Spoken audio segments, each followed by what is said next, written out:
નમસ્કાર દર્શક મિત્રો, હું છું રૂપલ લુણેચિયા. સંપૂર્ણ ન્યૂઝમાં આપનું સ્વાગત છે.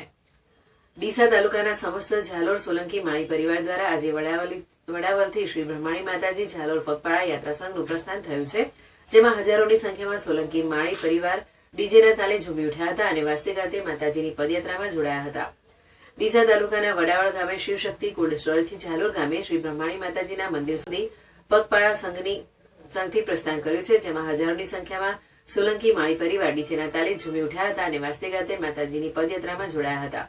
વડાવળથી નીકળી સંઘ સૌપ્રથમ આખોલ ચાર રસ્તા પાસે આવેલ કુળદેવી કોલ્ડ સ્ટોરેજ ખાતે રોકાઈને લોકોએ માતાજીનો પ્રસાદ લઈ ધન્યતા અનુભવી હતી. આ સંઘમાં 200 થી 250 પગપાળા યાત્રિકો ડીસાથી ઝાલોર પગપાળા સંઘમાં જોડાયા છે. આ સંઘમાં સેવાભાવી પીએન માળી, ગુજરાત વેરહાઉસિંગના પૂર્વ ચેરમેન મગનલાલ માળી, ગૌભક્ત પરમ પૂજ્ય છોગારામ બાપુ અને સમસ્ત સોલંકી પરિવાર તેમજ મોટી સંખ્યામાં ગ્રામજનો ઉપસ્થિત રહી સંઘનું પ્રસ્થાન કરાવ્યું હતું.